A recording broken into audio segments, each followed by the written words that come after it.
13 diploblastic ও টিপ্লোব্লাস্টিক দেহ সংগঠনের মধ্যবর্তী অবস্থা কোন প্রাণীর থাকে? এটা বলবে আমাকে সুহানা বলো। ম্যাম অপশন বি করেছি। আচ্ছা উল্লেখ করে দাও একটু, অপশন বি দিয়ে সবাই উল্লেখ করে দেবে। হ্যাঁ মানে তুমি করেছো নিটেরিয়া। ডিপ্লোব্লাস্টিক ও টিপ্লোব্লাস্টিক দেহ সংগঠনের মধ্যবর্তী অবস্থা, মাঝের অবস্থা বলেছি কিন্তু, তাহলে কি হতে পারে? অপশন বি করেছো বললে? হ্যাঁ ম্যাম। না এটা কিন্তু টিনোফোরা। ঠিক আছে অভিজিৎ হাত তুলেছিল। আচ্ছা यस मैम টিনোফোরা।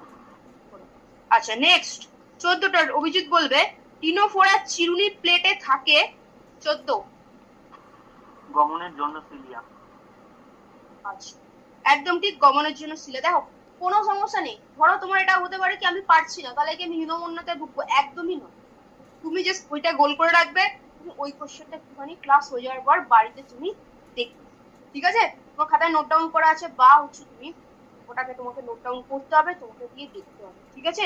বা তোমার কাছে বই আছে যা আছে সেটা দিয়ে তোমাকে দেখতে হবে। নোট ডাউন করলে না খুব ভালো হয়, ঠিক আছে? আচ্ছা 15 প্লাটিহেলমিনথেস পর্বভুক্ত প্রাণীরা, এটা আবার আমাকে বলবে হচ্ছে সুহানা, প্লাটিহেলমিনথেস পর্বভুক্ত প্রাণীরা কি হয়? ম্যাম এটা অপশন এ করেছি। সকলেই পরজীবী? না সকলেই কিন্তু পরজীবী নয়। প্লাটিহেলমিনথেস সরি এটা অপশন সি করেছি। বেশ, স্বাধীনজীবী ও পরজীবী উভয়, ঠিক আছে? স্বাধীনজীবী ও পরজীবী উভয়। আচ্ছা একদম ঠিক, অপশন সি হবে। বেশ, এবার সুব্রজিৎ বলবে সিউডোসিল কোথায় পাওয়া যায়? 16। অ্যাস্কেলমিনথিস। একদম ঠিক, সিউডোসিল বা সিউডোসিলম অ্যাস্কেলমেন্থিস। নেক্সট আমাকে বলবে অভিজিৎ পাল নিমাটোডার দেহ সংগঠন হলো, বলো অভিজিৎ।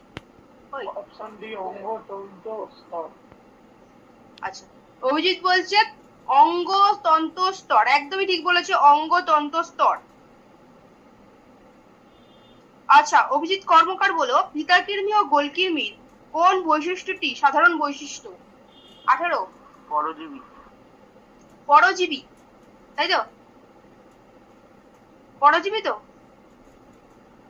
সাধারণ বৈশিষ্ট্য, শুধু পরজীবী কিন্তু নয়, ঠিক আছে? টিপ্লোব্লাস্টিক,